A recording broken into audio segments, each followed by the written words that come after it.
The MLB offseason's in full force now, and so today we want to give you a preview of what the St. Louis Cardinals can expect to be doing this offseason. We'll break down payroll, break down the current state of the roster, a to-do list of things we expect them to be exploring this offseason, and kind of a timeline and what we could end up seeing from some of these things as we get into a very important winner of the Cardinals rebuild on this episode of Deal on the Cards.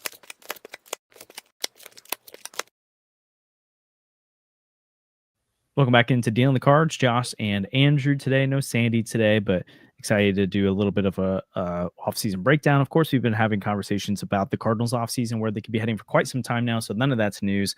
But I did think today, even just as I was prepping our notes for the show a little bit, which, Andrew, those are shared with you if you want to look at them. I should have said that pre-show. Not that you have to, just let you know.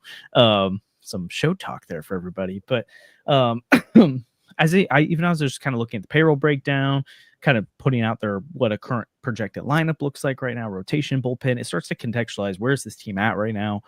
What can it look like if they add some more? What could they be looking to add? And then again, putting their to-do list on paper, which is actually a lot of things. Like, this should be a busy offseason for the Cardinals. I would be shocked if we're comparing this to last offseason by the end of the offseason. I expect way more movement, right? Like, they made like one move, and it was bring in Phil Maton last offseason. And this time around, I expect them to trade away a lot of guys and potentially bring in some interesting players along the way through those trades. But then also maybe make some moves on the free agent market specifically. Well, we'll get into that. It's a to-do list, right? So there's a lot of potential action today. So we're going to go step by step, kind of give overall preview, and then kind of start walking through steps of the offseason, what we can expect to see. So, Andrew, every offseason, fans go, I wonder who my team's free agents are. The Cardinals have one free agent. His name is Mr. Miles Michaelis. They traded away their other impending free agents of Ryan Helsley, Phil Maton, Steven Matz, and Eric Fetty during the season. Rip on the Fetty one.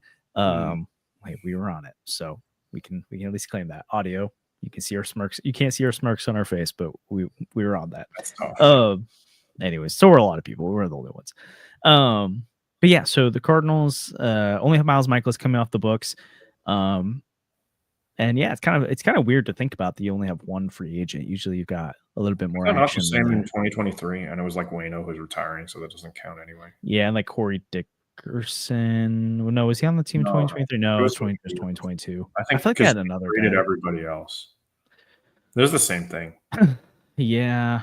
Anyways, but it isn't a super common space span, but it's a good sign that they at least traded away their other impending free agents and got something for them, right? Because you weren't going to give qualifying offer to Helsley at this point, especially how the second half went. Phil Maton, Steven Matz, where you salvage value for those guys, and so we'll see long term if those things become anything valuable to the Cardinals long term. But here's the real meat of it, Andrew. What do you think the Cardinals' payroll was at the end of the 2024 season? Oh, I should know this. I think it was like 130, something like that. Oh, end of last year? Oh, 2024? Yeah, before the season, before the off season, what do you think their payroll was?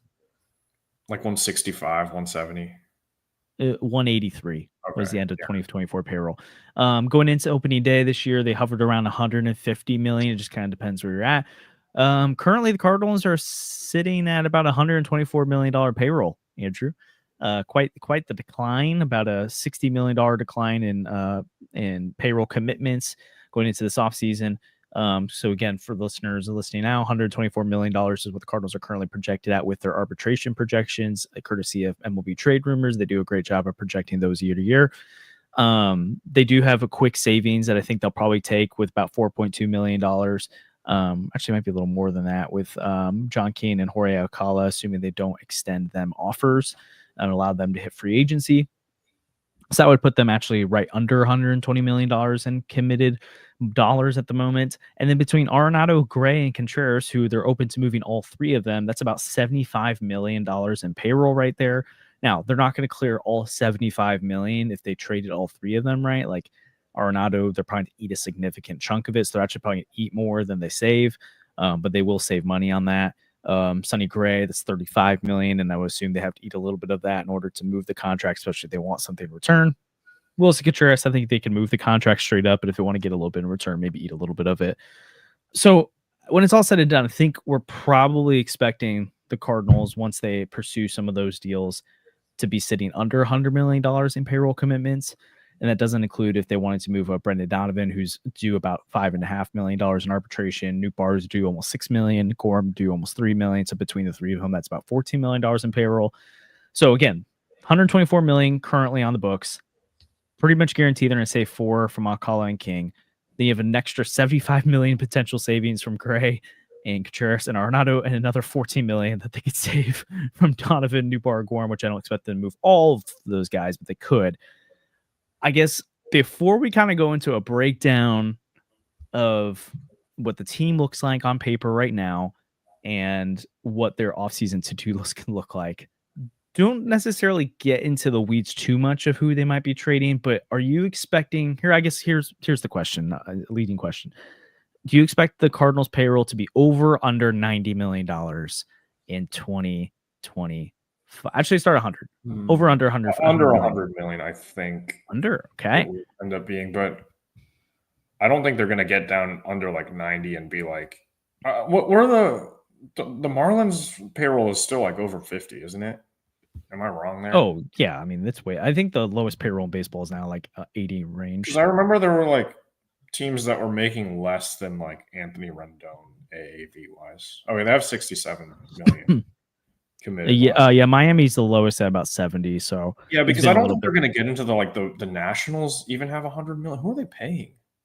I don't even know. Where does this come from? I don't know. I feel like arbitration projections play a big role in that too, and then obviously you have the guys that make league minimum. So like 25th in baseball right now. So there's 5 teams that are under $100 million payroll as things in 2025, I should say. And there were 5 teams under, so the Rays, Pirates, White Sox, Athletics, Marlins, and then you had only one team hover right around 100 million. That was the Cleveland Guardians. They're bottom 10 in payroll. Well, they're 20th, but like basically bottom 10 in payroll this year. Like they can't run a lower payroll than the Rockies, right? But they will, I feel like. I don't know. That's crazy to me. But I just don't see them doing. I don't see them making those big moves. Like maybe they'll be over 100 million, but like at that point, so because there's 12 teams with payrolls over 200 million, and then I don't know. That's definitely really tough. Okay, so then I think I agree with you. I think I wouldn't be. I think Jeff Jones said this too. Like, I would not be shocked if they're under 100 million by any means. I do think they'll be over though, especially if they end up wanting to add some arms to the rotation. But I don't think it's going to be significantly over that. So I think it will again be a drop from this prior year. I guess where just off the top of your head do you expect numbers wise for Delaney? You're talking like 110, 120, 105? I feel like the ceiling would be like where the Reds are, like 120. I think I agree with that. But like you're looking at, I can't imagine the Pirates cut payroll this offseason. I mean, they might, but they're at 84 right now. If they add any meaningful amount of payroll to supplement the rotation, which is really good, I mean, I think Cardinals fans, if they ran a lower payroll than like the Pirates, would start like being really upset and making themselves hurt. And I don't think for a team that wants to win the fans back, I don't think they can do that. I don't think they can afford to do that. They're still like looking right now where they're currently at. They're between the Royals and the Twins. The Royals are fine. They're pretty good. The Twins blew it up. And then like the Rockies, like I just don't want to see the Cardinals below that, but I feel like that's what it's going to end up being, right? They're going to end up cutting a lot. Yeah, I agree with you that I think 120 million. And again, if you're in the live chat now, I appreciate you guys jumping in as always. If you're watching later, would love to hear your thoughts in the comments kind of as we go through these, because we'll have different prompts we're working through. Would be curious where your guys' expectations, or even I love that idea of like a floor and a ceiling of where we think payroll could be. I do think the floor is probably about 90. I think if they got below 90, that would be crazy. Not impossible, but pretty crazy. I do think the ceiling's probably 120. Even just doing some math right here. Well, no, I'll do the math real quick. Like if they eat like 15 million of Natto and in high end at the 20 million of Gray, that gets them below 100. It's like the 195 range. Savings on Kenny and Call gets you down to like 90. That doesn't include if they move Brendan Donovan, which would put them around like 85. Doesn't include if they move Wilson Contreras, that could save them another 15 or so and get them more to 170 range, 165. And then when you get down that low, allows them to be pretty aggressive on some pitching additions if they wanted to do something like that, to get Dustin May or whoever to flip at the deadline or whatever. Like I just a random name in there, right? And even if they don't go that low, they can still add some guys. But yeah, I do think 90 is probably where I'd put the floor. 120 is about the ceiling.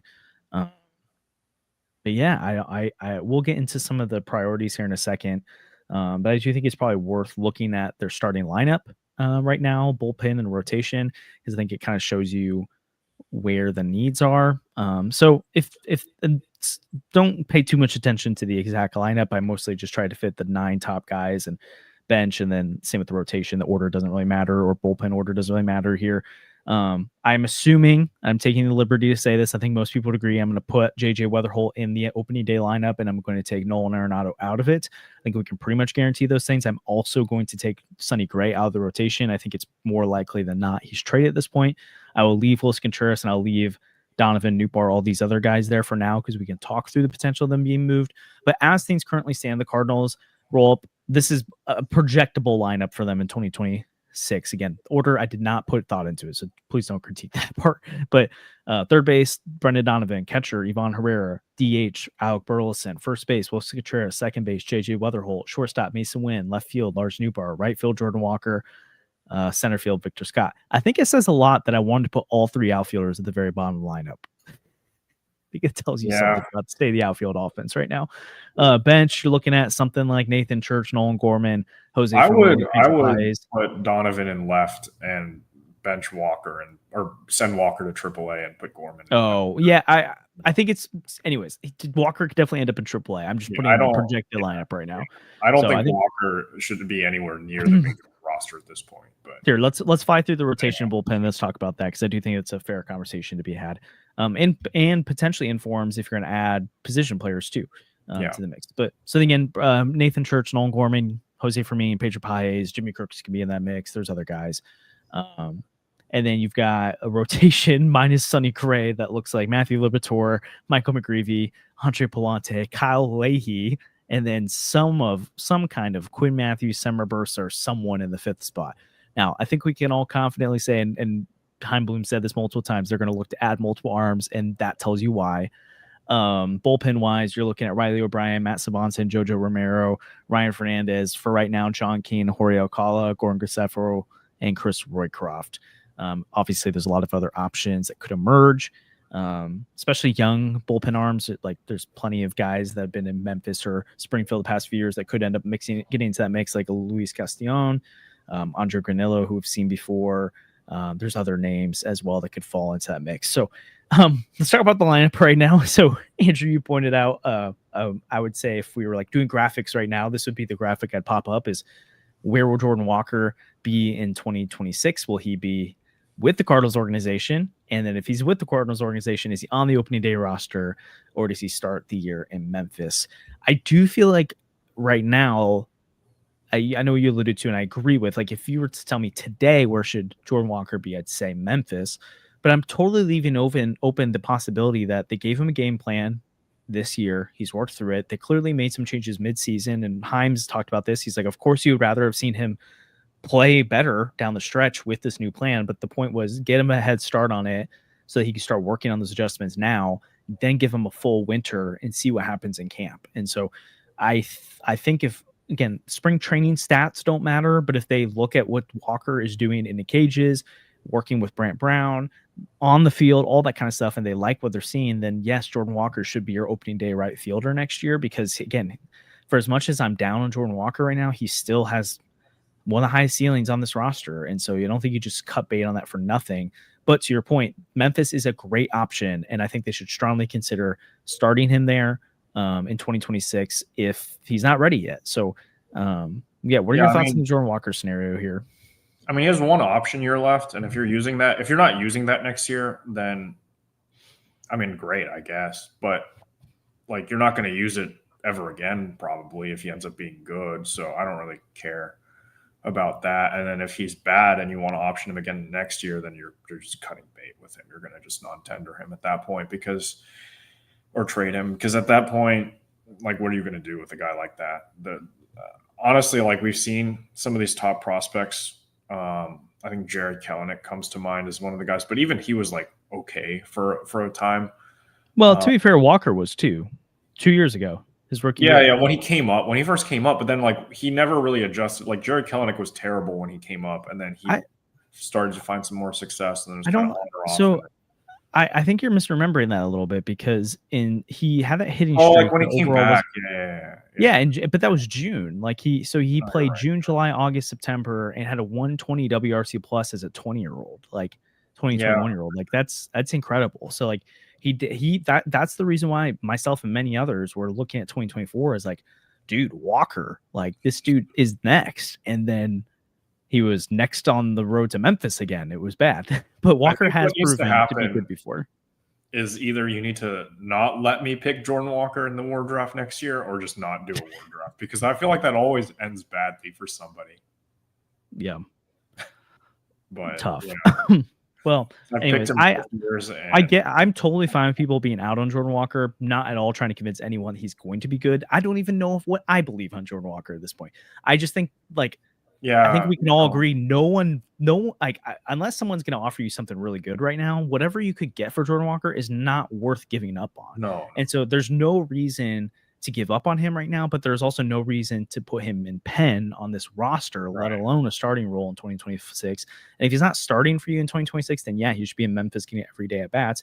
Worst case scenario, if some of the people in the chat are right and he's already gotten that coaching and he has holes in his game that will never be fixed, guess what? He's not blocking anyone in Memphis. Like, they don't have like a ton of outfield prospects. Like, Joshua Baez is there, but like there's not really guys that he'd be in the way of. And so I appreciate the frustration that some people have with Jordan Walker, and I totally agree. But when you're talking about a guy who was 20 years old and put up a 120 WRC plus, was 20% above league average at the plate, like that's rarefied error for a guy like that. And he has all the physical tools that he hasn't figured out how to fully tap into yet.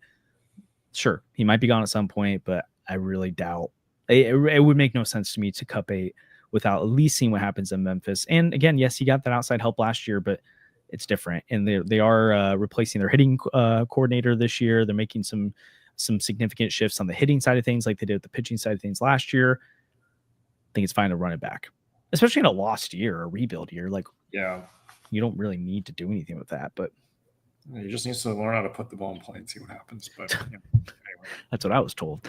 I guess the other really interesting spots to see is like what happens with obviously the young bats between Donovan, Lars Nootbaar, and Nolan Gorman. In this scenario, Gorman is on the bench again, which I think is fine at this point.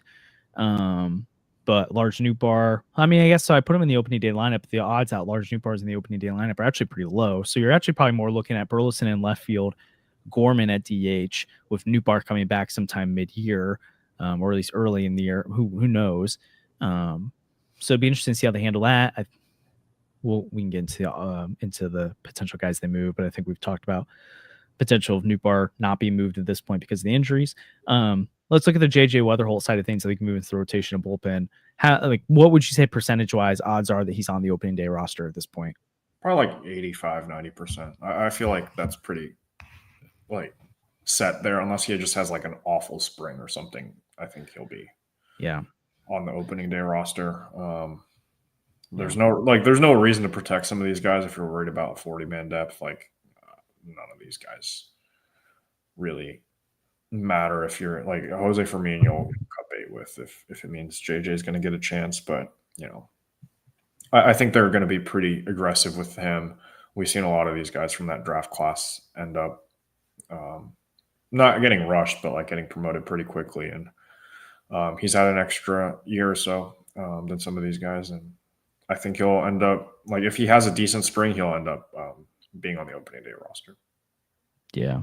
I'll put a little bit lower, more in like the 60-70% range. I still think it's very high. I think just for Yeah. a guy that's again 80, I can in my heart I'm like, yeah, 90%. Like I'm right. I would be shocked, but I still think when you're talking about a guy who's never made a debut before, there's reasons they could not go that direction. And like we've said, like there's no reason to rush him. So I think we all think he's ready. And so if he proves otherwise in camp, we'll hear and see. But I think I think it's way more likely than not at this point, or at least more likely than not, that he's on the opening day roster, which will be exciting. I think that'll be a great way to start 2026 is to have your future, the I guess the poster child of your farm system right now, one of the top 5 prospects in all baseball, and JJ Weatherholt in your everyday lineup. And I remember how excited I was for Jordan Walker's first game. I was there. But I think, don't you think it's fair to say this is a different situation than Jordan Walker? I've tried to talk about this. I think so. Because if we're talking about a guy who's drafted number 7 overall versus a guy who's drafted the back of the first round, there's a reason Jordan Walker is drafted the back of the first round versus JJ Weatherholt being the guys thought he was going to go 101 for a long time. Yeah. One of the best college hitters we've ever seen, especially in recent net memory. He's torn it up at all 3 levels. Again, we've actually seen him at AAA. Super advanced hitter. He is a guy who was a top 20 prospect in all of baseball upon being drafted. Jordan Walker wasn't even a top 100 prospect. Like, he's a guy that had clear holes in his game, and that people are like, okay, if he can fix those holes in his game, he has potential to be a star. There's a higher variance there where I think JJ has a high ceiling, but a much higher floor than Jordan Walker ever had. So I would say, like, this is a much different situation than Dylan Carlson, Jordan Walker, or Nolan Gorman. It doesn't mean it's going to work out, but I do think it's fair to have different expectations on JJ Weatherholt than I think some people are like, oh, like another top prospect, can't believe in him because these other guys. I'm like, well, proof is going to be in the pudding and the play, but it's definitely a different situation. Yeah. No, I agree. I'll be excited. Okay. A little bit less than I would if, Jordan Walker and Dylan Carlson didn't exist, so. There is a world where they do exist and they're still on the roster and they're the core. And JJ, well, actually, I guess JJ probably would be added to at this point because things would have gone I like the world where they're on the Nationals, but whatever. Oh gosh. Well, Juan Soto wouldn't be here either right now, but that's fine. At least whatever. Maybe you'd have a 13 or 12th championship. Who knows? Yeah, that's what I'm saying. All right. So if people are like the lineup seems tough, let's get to the rotation here. Who's your opening day starter? Matthew Liberatore or Michael McGreevy? Justin Verlander. Yeah. Okay. Here's my next. Like, we've given a question for each of these so far. Andrew, is the Cardinals opening day starter on their roster right now? Like currently, because I could see it being Miles Michaelis again. Let's say if it's Miles Michaelis, that counts as outside. It's not a guy who's currently in the rotation. Probably. I don't. Well, actually, I feel like getting a starter better than Liberatore or McGreevy is probably not that hard. Yeah, I think probably not. I think I agree with you because, like, Liberatore is maybe the one guy I'd be like, oh, maybe he gets the opening day start.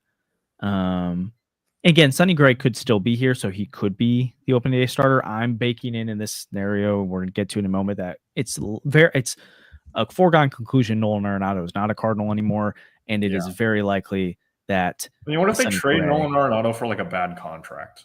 That's a starter. Yeah, I mean that could be something they do. For like Luis Severino, or so. I don't know why the A's would want Arenado, but something like that. So I'll agree with you that I think.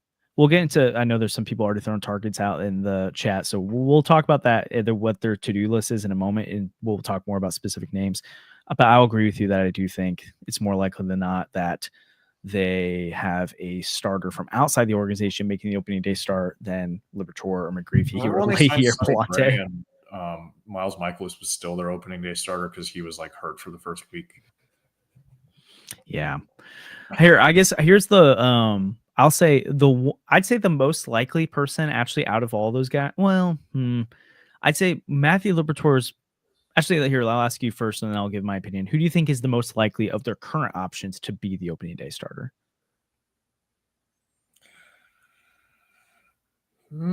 Maybe Sonny Gray. Maybe something just doesn't work out. And Well, sorry, if Sonny Gray's gone. okay, like probably Liberatore. I feel like he's the one with the most upside, and then like McGreevy is just Palante with command, and Palante's like terrible. So I don't know. Yeah, I'll say Liberatore is the most likely, but I actually will put Quinn Matthews as the second most likely, because I think if he makes the opening day roster and is very impressive, there's a chance they give him the opening day start. But I definitely think they bring him 2 starters. I don't think Quinn makes the opening day roster. At home this year? Yeah, I think they're opening at home against Tampa Bay. Oh, okay. So that's cool. Yeah, the Chaim Bloom experience. So, but yeah, I mean, it could be McGreevy. Doubt it's Palante. Kind of doubt it's Leahy. But okay. And then lastly, so bullpen. I guess question to you before we get into the offseason to-do list is, who do you think is the favorite to be the closer in 2026? I would say Riley O'Brien, but then I looked at some of the peripherals, and I'm a little bit concerned about his like walk numbers and control numbers. So I'd probably go with Matt Swanson. Yeah, I think it'll probably be more of a committee style if they're all there. Like, I don't think it's a true closer where they're like only this guy does. I think JoJo probably gets the most cracks at that the first time around as the veteran in the group, but I think Matt Swanson's definitely the clear other option to me. Do you think John King third? Just kidding. Do you think the Blue Jays lost the World Series because they traded for Paul DeJong? That is 100% why, because they didn't have Matt Swanson. They could have had him. Like honestly, like there's a chance, right? I don't know. Yeah. Also, I'm seeing in the chat, sorry, Uncle Ted, there's 0 shot. Liam Doyle is their closer to start the year in 2026. And sure, I guess there's a chance he becomes a closer one day, but did you that see would definitely be in the lesser outcomes for them. If that 18-inning game had gone to the 19th, Miguel Rojas was going to pitch for the Dodgers. Yeah, the Blue Jays were just going to win. That would have been brutal. I would have hated for a World Series game to be determined by position. So if the Blue Jays had Matt Swanson and he gave them an extra inning, then yeah. Who knows? Anyways, I'm seeing some stuff. So we're not gonna get quite to in the chat, but we're about to get to the to-do list. So we'll talk about Helsley potentially coming back. We'll talk about other arms and stuff. But first, I want to thank our presenting sponsor of the Deal on the Cards podcast, and that's 314 Sports Cards and Collectibles. They're located at 9640 Olive Boulevard in Olivet. Open 10 to 5 Monday through Friday and 10 to 4 on Saturdays and Sundays. You can buy, sell, and trade all sports cards and Pokemon cards, including a Shohei Ohtani card that features Nolan Gorman on the front of it. You can get cards like that over at 314. They have the newest selections of packs, boxes, and single cards of local players and stars from around the league. They also have other merch in there too, so you can go in there. Sometimes they have signed jerseys or like game-worn stuff, all kinds of different things in there. They're awesome to work with. We know many of you shop there already, so make sure you go check them out. Let them know we sent you if you head there. And also, I know it's not baseball season anymore, but there's all kinds of different events you can go to, whether it's, well, again, no baseball right now, but college basketball, college football, NFL, NBA, concerts, any kind of event you can find on SeatGeek. You can use our code NewtNews to get $20 off a purchase of $50 or more from your tickets. So whether it's go upgrade and get the kind of ticket to the event that you normally wouldn't splurge on, but you're saving some money, so you go for it, or bring a friend, bring some family, save some money, use our code NewtNews at SeatGeek on any kind of event you want to go to, save $20 on a purchase of $50 or more. Okay, Andrew, Cardinals offseason to-do list. Signed Kyle Tucker, trade for Shohei Ohtani. Okay, so yeah, the actual to-do list. Speaking of, it's really funny. Like, I don't go on TikTok, but sometimes like TikToks will be shared on like Twitter, and people like laugh at it, and it's like Yankees. Facebook. Well, the Cardinals Facebook, but like Cardinals Twitter used to be like this, but everyone knows they're not adding at this point. But it's funny seeing like Yankees one. It's like Yankees to-do list. That's like Yankees realistic offseason. Trade for Tarek Skubal. Trade for Paul Skeens. Sign Kyle Tucker. And it's just like, what? Remember the Cubs Twitter's trade deadline ideal, like where it was like trade for all of every single player, like Eugenio Suarez, and they didn't get anyone. They got like who'd they get? Mike Soroka. That was all they got at the deadline. Do you remember that? Yeah. Anyways. All right. So item agenda number 1, they've made this loud and clear. It is going to happen. It's a matter of how many of these guys are gone, not if they are. The offseason to-do list number 1, and it's not necessarily in this order, but it's definitely like this will be happening, is they will be shopping and trying to trade away their core veterans of Nolan Arenado, Sonny Gray, and Wilson Contreras, trying to clear up money and, if possible, bring back as much as you can. So, sitting here today, Andrew, how many of Nato, Gray, and Contreras, or which of the three, or all three, do you believe are going to be traded this offseason? If I had to bet, probably two of them, and probably Arenado and Gray. I don't. Yeah.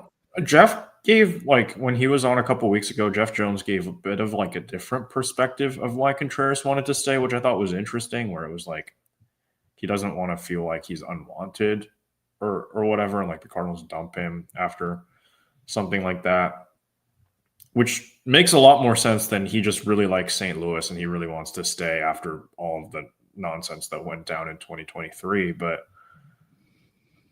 that makes me think he would be more inclined to a trade if they could find something. I just wonder, like, what would happen?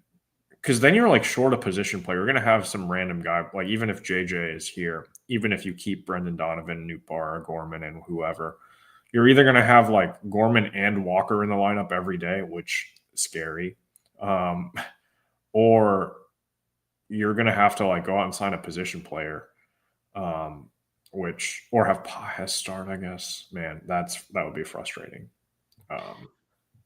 Yeah, I mean, with their goals for 2026 right now, I really don't have a problem with Gorm being in the opening day lineup, Nathan Church, Jose Fermin. Like, I don't think you have to go out and spend on a bat to figure that out. Also, we just don't know what the trade returns will look like. So they could get a guy from one of these deals they make, whether it's Sonny Gray, whether it's Brendan Donovan, whether it's whoever, that gets them a bat that fits in their lineup sooner rather than later. Probably not a good one if at that point, but a guy with upside.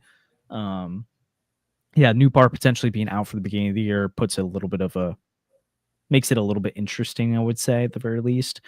Trade Arenado for Anthony Rendon and a prospect, because he only has 1 year left. Yeah, it would be pretty funny. You might actually get something back. You might actually, just because the Angels do weird stuff. So I want to rule it out. Yeah, I would say right now today, I'm with you that if I had to be like, what's my official prediction? It'd be two of them are gone, and it's Gray and Arenado. But I think I'm growing in my belief that Wilson Contreras will be traded as well. Where I was at like a 10% maybe, especially when he came out, I was like, I want to be here. I'm more of like a 40% now. Because here's part of it. It's like, we know Wilson's an emotional guy. He's a guy who loves his team. He fights for his team. Like Jeff said, he wants to be here and to fulfill his goals, and he clearly hasn't been able to do it at the Cardinals, which is more on the Cardinals than it is on him for sure. But I think the further out he gets from like the being in the dugout, and it's now 2 months into the winter, and the Boston Red Sox come knocking saying, we'd like you to play first base for us, or the Seattle Mariners come knocking saying play first base for us, or the New York Yankees, or the true contenders are like, hey, Wilson, we'd love to trade for you. I think it's going to be really difficult for him to say no.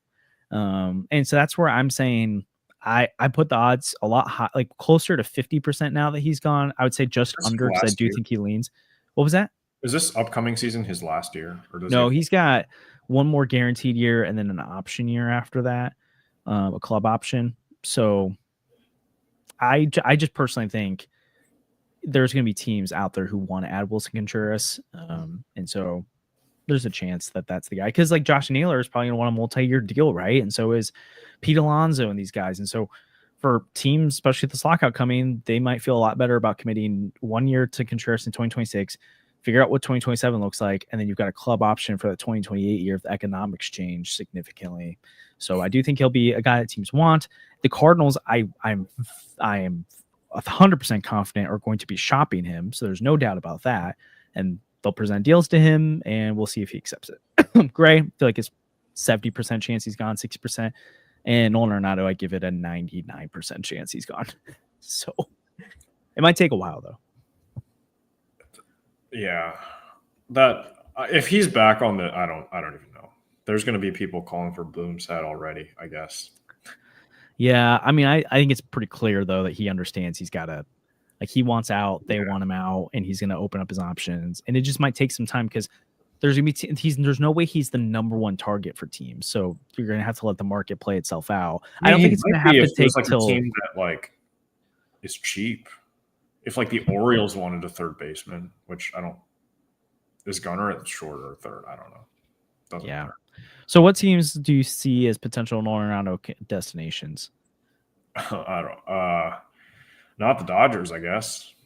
I think Boston could be one, with Bregman leaving, but Marcel Mayer may want to slide in at third base. Detroit, obviously, is a team that could potentially get a third baseman. I know we joke about it, but literally, I think the Angels could want him. No, I do think that they will, like, Texas. Houston again, maybe? Houston's got Paredes now. And they got Carlos Correa. Is Carlos Correa not play shortstop? Okay. No, Jeremy Pena is their shortstop now. So I think there's like the Royals could be a team that want to go after him. I mean, like out trade him to Colorado for Chris Bryant and get some prospects back. Oh my gosh, that would be just perfect. Really Phillies, I feel like there's just been smoke there from different reporters over the years. So, but he does have no trade clause, obviously, so he'll have to approve of those things. But he's been open that he's back to the Rockies. Like, if that was actually on the table, do you think he would? I don't know, maybe. I do think the Angels, though, are legitimately a team to watch because at this point, I think it's so bad that he might just be like, I'll go to a team that's closer to home in LA because they're not in any worse or better of his position right now. Like, it's not that much different. The Angels are in worse shape. The Angels have no direction. That's true. I mean, there's actually a chance the Cardinals get 10 in 2026. I don't see that. Angels, so sad. Yeah. It will be interesting. Robert Farham's like, do you think he'd be willing to be a lefty platoon bat to get on a better team? Yeah, Max Muncy can't hit lefty. So maybe he platoons, but we'll see. We're truly gonna see whether or not he wants to be a part of it. Also, no, I mean, he was not worth it this year. I mean, I think he didn't even get nominated for the Gold Glove. I guess he didn't play enough, but like his defense is fine this year, but he was worth less than 1 WAR in 107 games. Dollars wise, he's worth about $7 million this year. Was paid 32. I think it's funny all the people on social media that are like upset that the Cardinals are trading Arenado because it's like, have you watched him play over the last couple of years? He's not good anymore. Like, I don't know. He's not even like mediocre anymore. He's like offensively, he's like bad. Yeah, it's bad. So I don't know. Yeah, at this point, you'd rather see your young guys get some opportunity. And also, he wants to win and just wants to be in a different situation. So we'll see what happens there. So then second, obviously on the agenda, is another trade situation. So they will be shopping valuable pieces on the roster for the best possible returns. That could include names like Brendan Donovan, could be Alec Burleson, could be a Nolan Gorman, Lars Newbar, Jojo Romero, players like that. So my question to you for this part of the off-season preview is, Andrew, which non-veteran piece on the roster, so outside of Nolan Arenado, Sonny Gray, and Wilson Contreras, who do you think is the Cardinal most likely to be traded this offseason?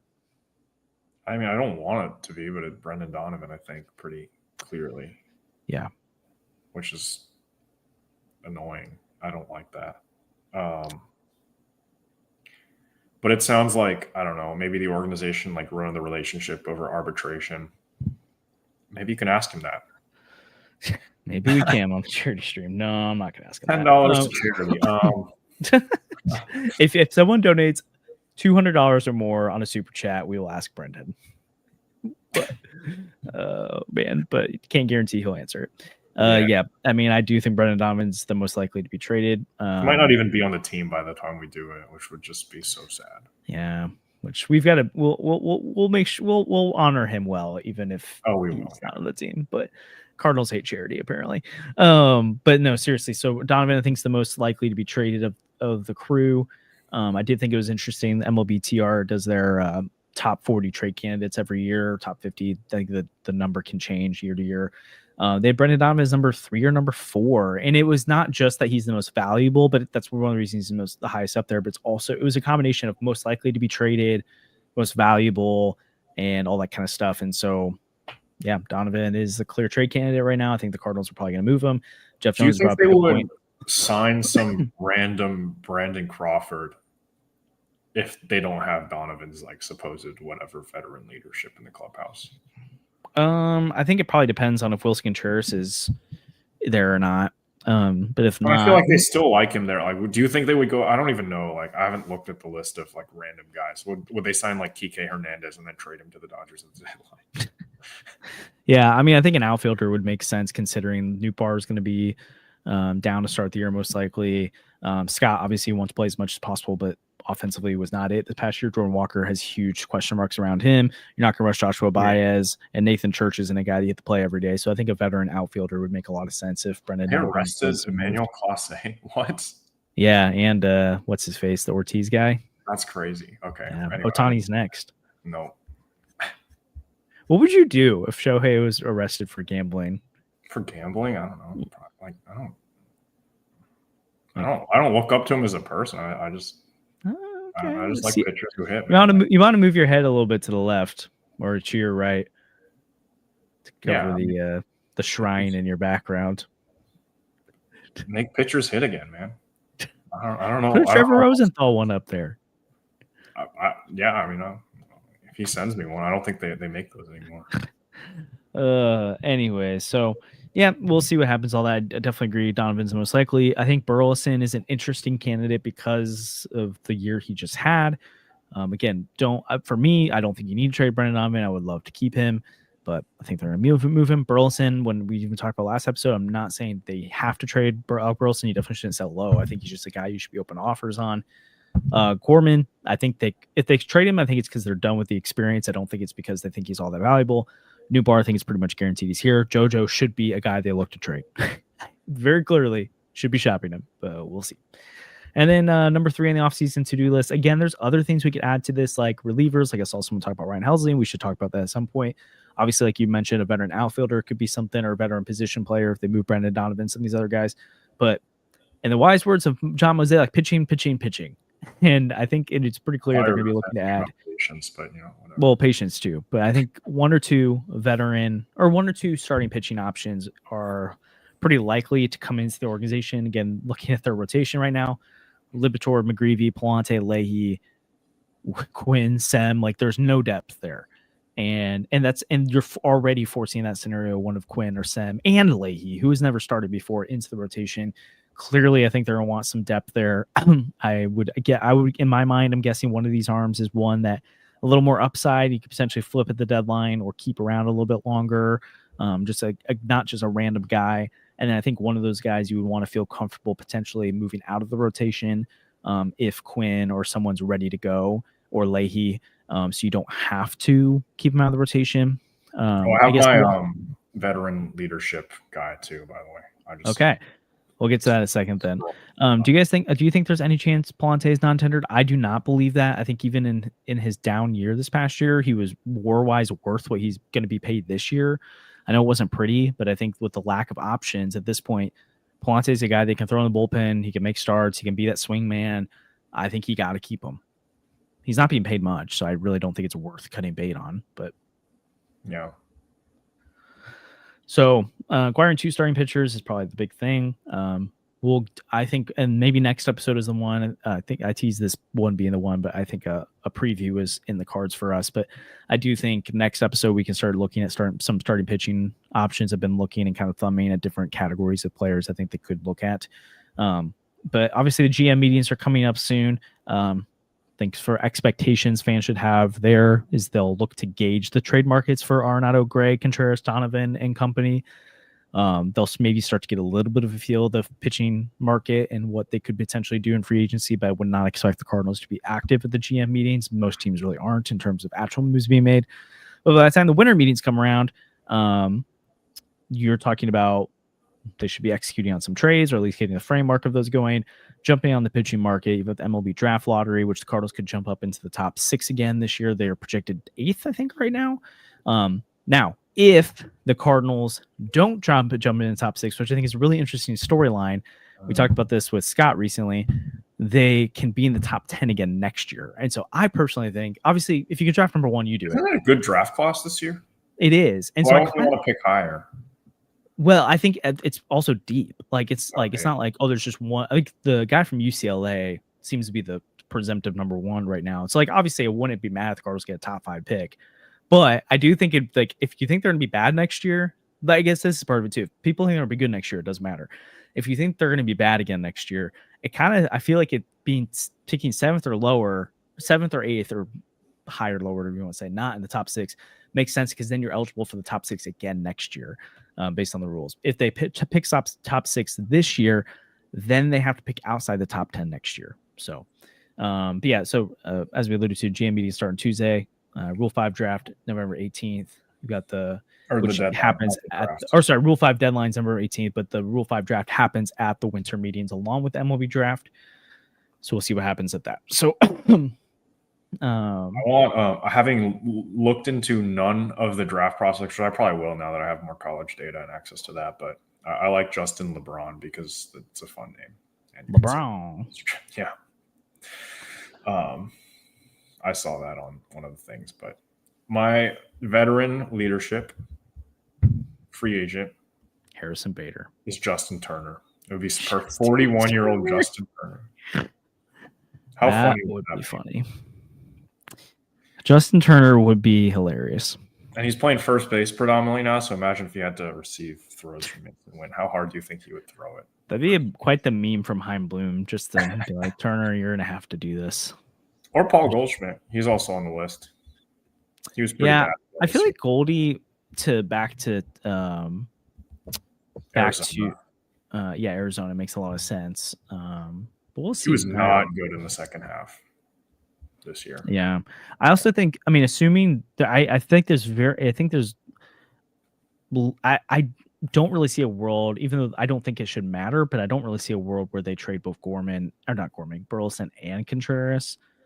But if they did, then sure, you could bring in Paul Goldschmidt, but I would assume one of those guys is playing first base. I also think it's really interesting, even though it's a super small sample size, 40 games is not a lot.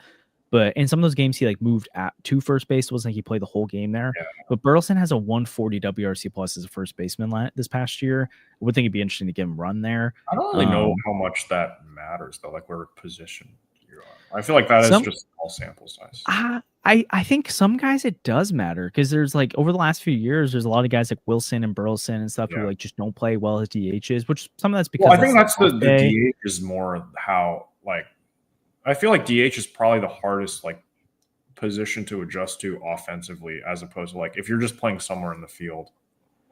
Because people talk about it, which is kind of funny because I feel like DH would be the easiest position to play, but yeah, but you're not you're not in the game, so really there's a weird feel. But I do think if you're uncomfortable at a position and it's taking up a lot of brain space, that probably that's why Jordan Walker's been struggling. He's just not comfortable. He needs to go back to third. Okay.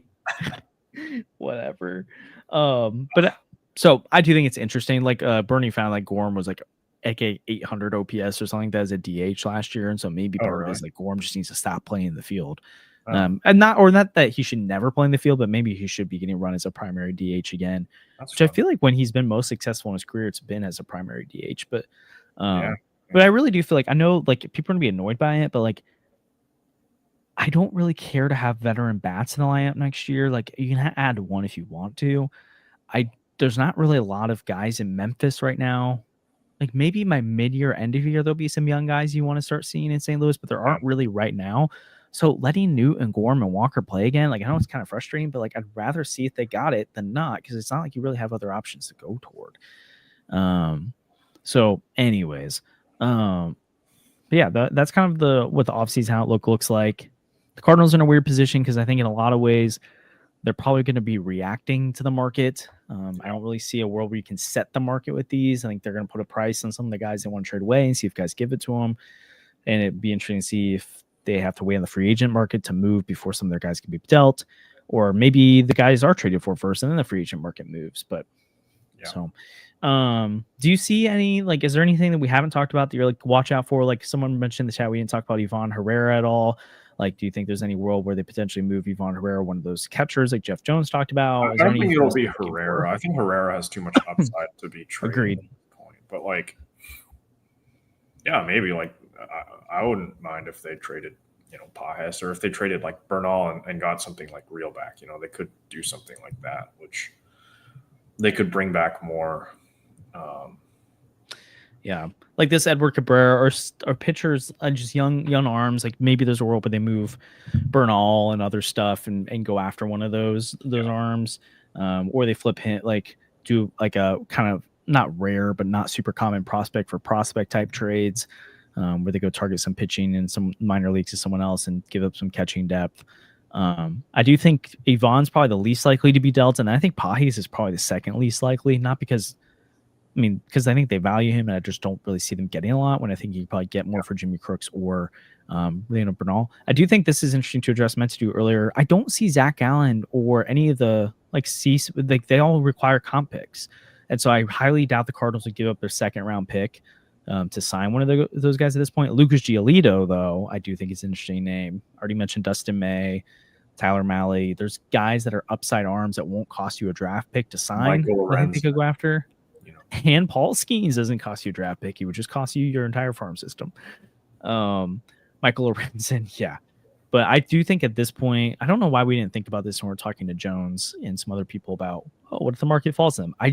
Even if Gallen or Framber Valdez wants to sign a 1-year deal, I kind of doubt you're doing that, because like Roman Anthony and Christian Campbell, Roman Anthony's one of the best young players in all baseball. Like Chaim got him in, what was it, the 3rd or 4th round? Maybe it was the comp round. Like they're going to value those draft picks, and rightfully so. And sure, you could sign Valdez or Cease and then flip them at the deadline, but I think you're kind of playing a little bit of a risky game there. We're kind of hoping to get more than that comp pick, and the comp pick's already valuable. So I don't think they would do something like that this time around. So be it Max Scherzer, maybe, but I kind of think he goes to a contender. So, but I do think where is Redbird said it earlier with Cody, what's his face? Ponce or something like that, right? Cody Ponce from the KBO could be a name they look at. Foster Griffin. The only reason I keep pumping that train is because I saw him get a hit. Sorry. There you He's go. a soft tossing lefty. Sandy would like him. Sandy's favorite. Well, that's our deal in the cards off-season preview. I know we've kind of been talking around the offseason for a little bit now, but I think next episode we'll start actually getting to the weeds, unless we hear some reporting here soon. The GM meetings do start Tuesday, so I actually think Wednesday's podcast we might end up having some news to actually talk about with this. But if not, I think we'll start looking at some targets, and then the offseason really should get rolling. Again, very interesting offseason ahead for the St. Louis Cardinals, but not necessarily big in adding per se, but it is different. Chaim Bloom's leadership's different, right? So in a way that we referenced earlier, they've never signed it. They've never extended someone into their free agent years that they went to arbitration with before. Well, who knows how Chaim Bloom handles things, right? So there's just a lot of things remains to be seen how Chaim Bloom will operate as the Cardinals president of baseball operations. For now, we always appreciate the support on the podcast. Like and subscribe helps channel a ton, and we'll see you guys during the GM meetings later this week.